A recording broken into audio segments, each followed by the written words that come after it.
In my ongoing search for quality in children's interactive media, the funny name Toca Boca keeps coming up. So far, all of their 6 apps have received high ratings on our instrument, which is a rare accomplishment for any young startup. So when I heard that their CEO, Björn Jeffery, was in the United States over from Sweden, and he was actually willing to take a commuter bus to spend the afternoon in Flemington, New Jersey, I did the only logical thing. I turned on my camera and I invited him to tea. This is something that came up in the test. Now, what's fun about a tea party? It's fun to eat and it's fun to think. It's very fun when somebody spills, so you've got to dry that up. This is one of the most. So that we increase the frequency of spills when. Would you like some chocolate torte, Lisa? Very good. I'm gonna enjoy some of this carrot cake. It's very good. Yeah, sure. Get one of those. Are you serving? I am. Thank you. Very good. I believe you're eating my cake. Oh, that's true. Sorry about that.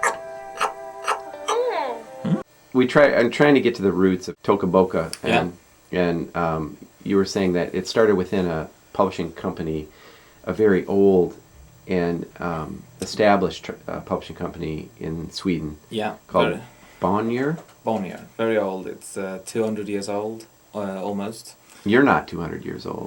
Slightly younger. I was doing research and analysis at a small R&D team, trying to work out where technology meets people.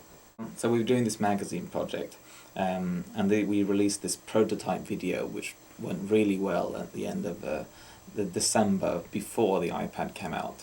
It did primarily probably really well because people thought it was a hardware prototype. Mm-hmm. And it wasn't. It was just a piece of cardboard with a video rendition on it. So it looked like this amazing iPad-like device, but it was really just a piece of cardboard. But it got great attention, which was sort of interesting. And then that sort of, once the iPad came out, things really took off. Mm-hmm. So what we did, I sort of slightly left that. I left from the prototype stage and started looking at some other things. And what we noticed was that it was a combination of insights. Like partly I think it was the tablet that arguably opened our eyes to it properly, is that when touch screens enter the homes of people, suddenly children can have their first very young children have their first interactive media experience, because the interface actually works for them for once. That suddenly people can afford them, and then when they do, we just saw there were so many kids playing with their parents' iPhones and stuff like that, and then this is sort of an intrinsically personal device, really. It's something that you lend to your kids and then you want it back again. I think quite few parents buy an iPhone, possibly an iPod Touch, but very few buy iPhones for their kids at a young age.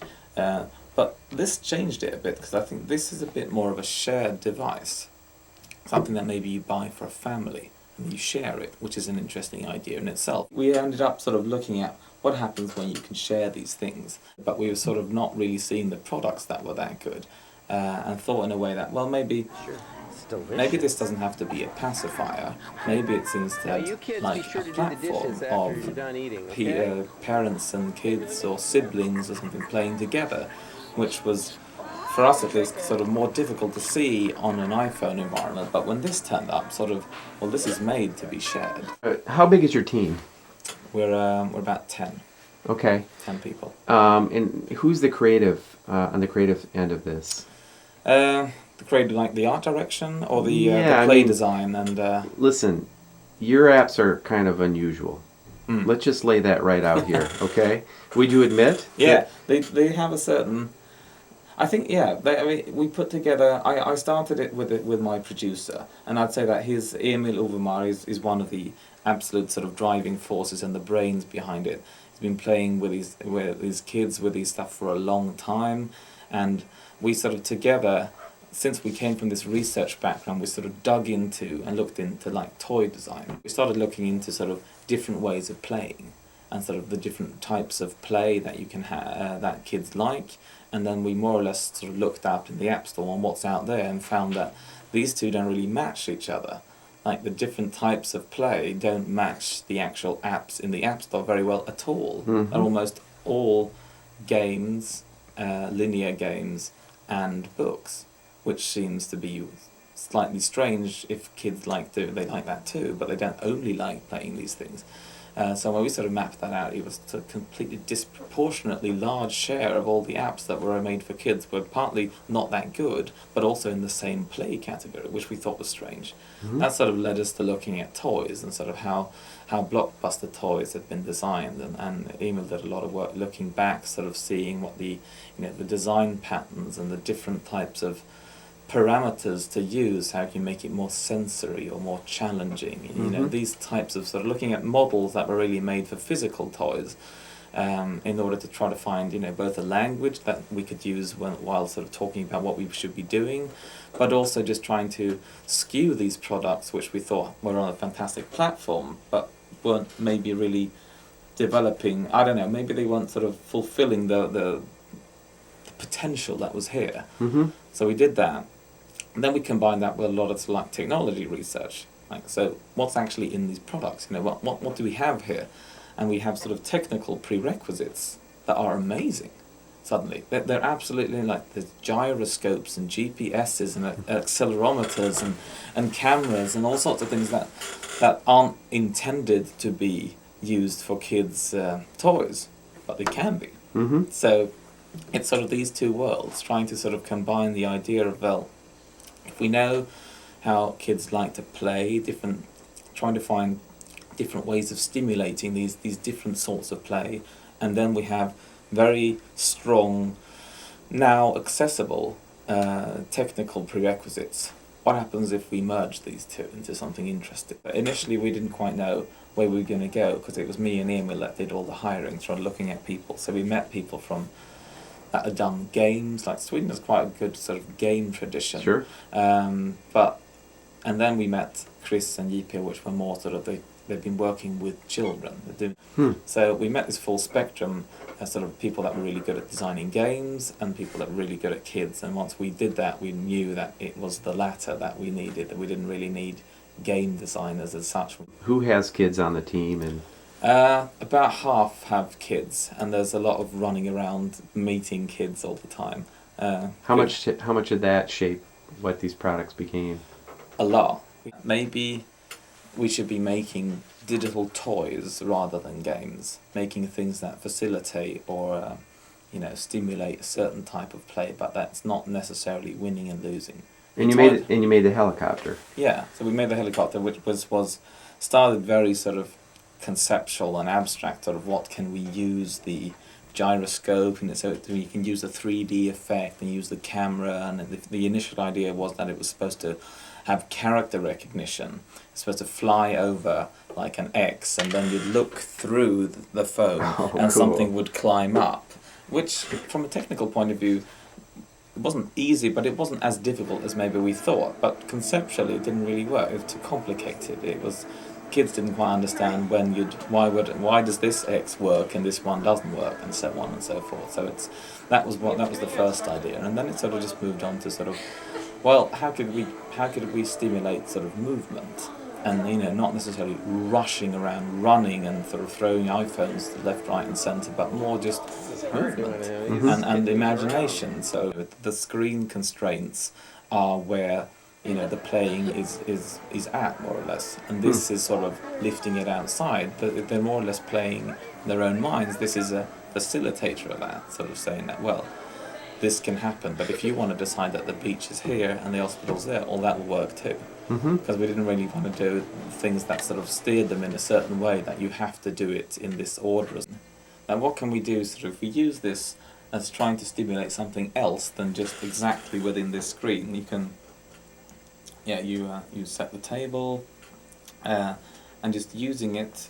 Now we got to get some sound, because Yes, I need to know who your trumpet player is. Yeah, we actually made that song specifically. Seriously? It's actually custom made for the game. Now, who played the trumpet? It's a guy in Stockholm that we know who's we released the song. It's free. Really? It's free downloadable from our blog, so you can have it as a ringtone. So this is something like we use very little text. For many reasons. Partly that it needs to work in an international environment, so that's one reason. The other reason is that a lot of the kids of these ages that use these apps often they can't read. Mm-hmm. So there's no point using text in that way anyway. So sometimes we have it just, it's for parents more or less. There's that music. That was another thing, we did try to get another sort of feeling than this sort of hysterical music, which is often in these apps, which drives parents crazy. Where'd the name come from? That was actually it's a good story. It was Jens Peter, one of our first play designers' daughter, that thought that we should be called Rainbow Teeth. That's the first Rainbow idea. Teeth. Yeah, we didn't know quite why she thought that, but that was a very firm opinion. So we thought, fair enough, Rainbow Teeth. And we had this also, but we had this branding idea that we're going to use some sort of mouth. It's a sort of it's a fun character. Like the logo is, it's sort of playful in itself, in its own structure. Something that maybe we could put this mouth on other characters, or something that we could play with in itself. That's why we use these new intros for each game, trying to sort of play with the idea of that. So then we had this, so she thought it should be Rainbow Teeth, so we looked that up, but that didn't actually pass through very well through trademarks and this, that and the other, because the word rainbow is owned by I can't remember which gaming company, but something, which meant that we could get sued for that. So we had to redo that slightly, so we started thinking about other things which had to do with the mouth, and this is Spanish. So it should be touch the mouth, which is Toca Boca. Because the idea was that you'd have to play, the original idea was to sort of play a little game with the mouth, like knock all the teeth, and then you could play it. So sort of you have to touch the mouth and then it starts. But also like a word which is easy to spell, easy for kids to say, which was a very important thing, and that could sort of be pronounceable in a lot of countries, easy from a pronunciation point of view. And unique completely. Yeah, and unique. And it's something that sounds fun. And it does. It sounds like fun, and kids like it, and kids sort of repeat the little jingle. I got a tweet the other day saying that Toca Boca was one of her kids' first words, which is just amazing. I don't know what to do with that information almost. It's great. Even though we have all these books and films, and we've been doing kids books for so long, there's so much stuff to digitize, if you will. If we would have wanted to go down that road, that would have been very easy for us, because even the stuff that's not royalty free, because our parent company already owns all those rights, so it would have been a lot easier for me to get hold of them if I wanted to. But we generally felt that wasn't really an honest way of taking this on. I think media companies as a whole have made a lot of mistakes in trying to digitize what they already have, rather than genuinely looking at what are consumers of people doing, and what do they really want, and what if we started fresh, what would we be doing? Just in the studio? A couple of things I'm pulling out of your what made these things successful. And one of the things, first thing I heard is you've got an overarching structure, a established publisher. You know the business of publishing, you know what's professional, the legal stuff, and what you can do. Yeah. But then you did not start with existing characters. You thought outside the box, and you said, let's start from scratch with sort of a blank slate. Yeah. But then the third piece is you established systematically the testing and the development process. Yeah. And then it's a small team. Everyone's in-house. So you can revise quickly and get feedback. And then you have kids involved, real-life kids, even starting from the name. Yeah. These are just some things that I'm pulling out that I mean, it's true. It's been sort of, well, Emil has been sort of tuning the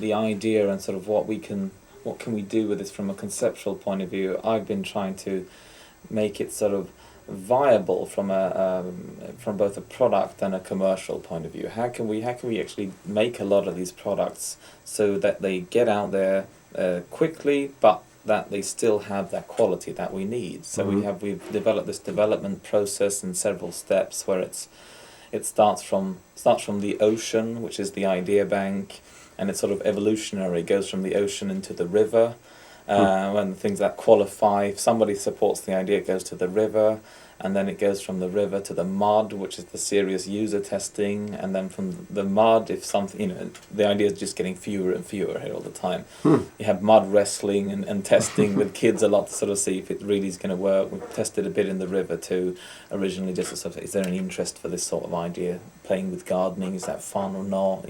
What sort of thing would be fun? It moves on from the mud onto to the beach, which is pre-production, getting everyone set, who's doing the art direction, who's doing what, planning everything, doing at the play design properly. Goes on to the grass, which is the production, which is like the hardcore crunching. Okay, now we know what to do, let's get it moving. And then, of course, when we do that, as soon as we have the first working prototype, before it's been paper and more conceptual prototyping, like having a tea party, what's fun about that, but not developing the app before because it takes too long. We've got to work out what's fun before that, but then you end up with a sort of an unfinished prototype digitally. Then you can start testing it for real. So then we go back again and sort of see, okay, so this is what we thought was fun, now what is really fun? So then they said, so we film that and we take it back to the developers. So there's no developer saying that, oh, this works, because you can show them the video and say, well, you think it works, but the 3-year-old doesn't think it works, right. Obviously. So it's continuously tested in that way. And then it goes from the grass, and it's sitting on a twig, which is getting close to launch, pre-launch, like we're getting marketing stuff together, and then it's in the air. So it's like flying off, and then that's when it's sales and marketing and trying to look at data points and see how we're doing. Paint My Wings, which is this little butterfly symmetry painting game, was an experiment, more or less. I think more or less I would say that all of the spring up until the summer was an experiment, trying different things. Are we doing universal apps? Are we doing HD versions for iPad? Are we doing iPhone only? Are we doing long development? Are we doing short development? Just to sort of see what works, because there was too little data out there, and I wanted to learn more about how can we structure the workflow and the work process to make sure that we really get, we spend time doing the right stuff, so it's really high quality all the time. But it was difficult to read up on that. You can read up on toy design, but it doesn't tell you what to do. It's just that's an interesting idea to work with, but you still have to sort of run it yourself. So we did that, and Paint My Wings was an example sort of what can we do in a very short period of time. What does that, limiting the scope very, very much, making something very sort of simple but still fun and playful, what does that do to the experience? Toca Robot Lab was intentionally something that was short, but it wasn't good enough.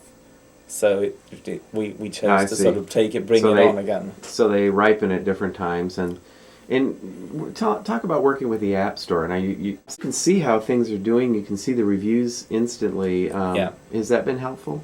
Super helpful, and I must say, coming from the traditional media background, I think it's completely different.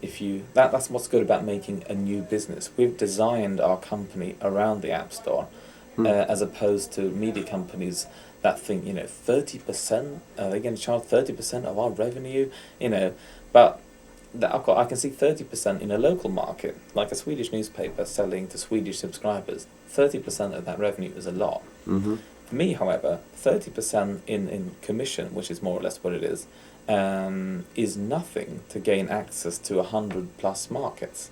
How would I do that otherwise? That's how it found me. Yeah, I mean the fourth largest best-selling market. Do you know what that is for us? Kuwait. How could this have happened otherwise? I don't even know why we're doing so well there.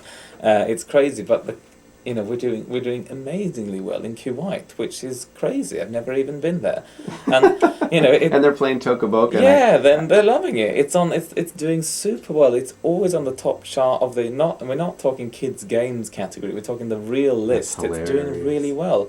So I mean, the possibilities that the App Store gives developers, once you sort of have that mindset, sort of, this is not just one little country, this is the world. And that's sort of how we designed the product Kuwaiti kids like this just as much as American kids I've and noticed, Swedish kids. yeah, and you've been very careful, and I think it helps being in Europe to be very conscious about being culture friendly. And Yeah. What about pricing? I mean, everyone struggles with what to charge for these things. That was another part of the first 6-month experiments. What happens? What's the difference between free and $1? A lot. It turns out could have worked that one out, but now we know the difference between 1 and 2, 2 and 3, and so forth. It's a balance. It's a balance act, and we use it's very dynamic pricing. It's something that I work with, and I'm very sort of analytical about it and keep track of exactly if it's the revenue in and the amount of units sold. And of course the amount of units sold has certain benefits in itself, because the reach of it is an interesting thing, and more people that play with it. If the threshold of buying it is lower, of course revenue is another.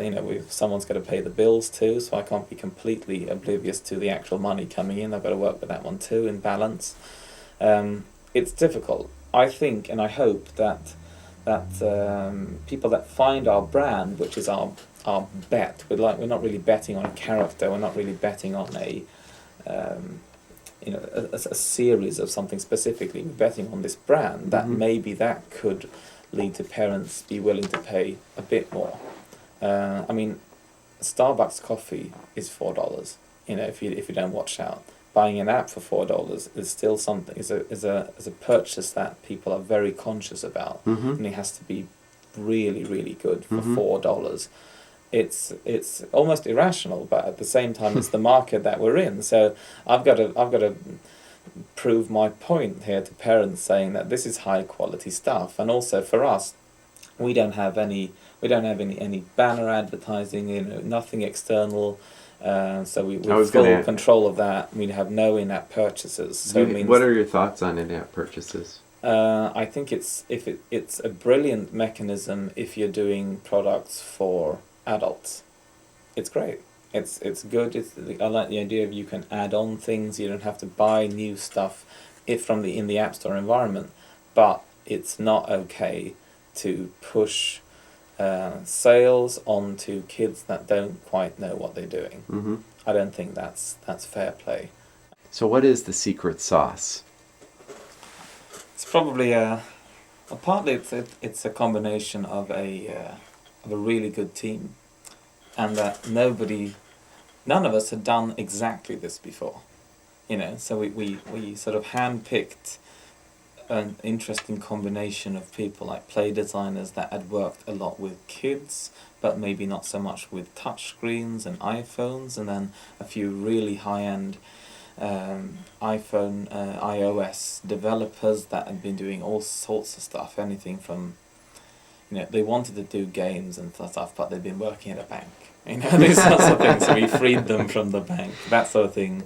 Art directors that had been working with not so creative spaces, and then sort of get this team together and sort of get the common feeling of that. Well, nobody here knows exactly what we're going to do, but let's find out. In this, let's jointly, everybody brings something to the table, sort of what's possible to do, what ways can we design this, how should we think about the concept, should we leave this out, or should that be the main thing? Just having that discussion in this tight team, and actually having all the people in one place, like we're all in the same room, literally, all of us, all day.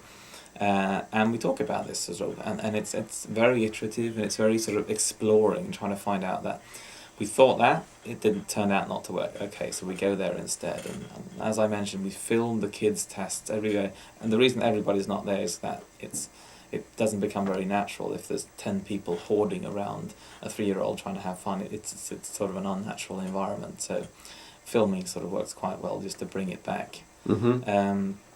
That's something. So a great team which cares and is fairly sort of prestige free in the ideas. It's sort of the testing will tell us if it was a good idea or if it wasn't, and being sort of almost quite agnostic about exactly what works and not. It's we'll find that out. Testing will tell us. And somebody's a little bit crazy in your office. There's probably a few actually. Well, it's clear that you have a good time. It comes across in your apps, the slurping in the tea. Yeah. The doctor in particular. I mean, there's some things crawling around in your brain that we probably should have worked on. But that humor is really important. It's trying to be. We spoke about it a lot lately. That if we're talking about role models and where we would aspire to be, there's something in the Pixar world which is, it's fun for kids, and there's a level for which adults can pick things up and say that was actually very clever. But this is what we said originally, that parents have to like it, but kids have to love it. Mm. That's the thing, and it can't be the other way around. It has to be that the kids have to love the product, but the parents have to like it enough to buy it. So I mean, it has to pass some sort of threshold of say, well, all right, at the very least, preferably they'd love it too, of course, but at least say, well, okay, and then the kids love it. Then we've sort of succeeded. That's sort of what we're aiming for. Well, last question: how do you like the United States commuter buses? And that was an experience. Queuing up in a Port Authority terminal was not what I thought I was going to be doing, but why not? It got you here. Well, thank you for coming out. Thank you for having me. This has been great. Yeah. I'm just curious. Did you have a large afro when you before you started hair salon? And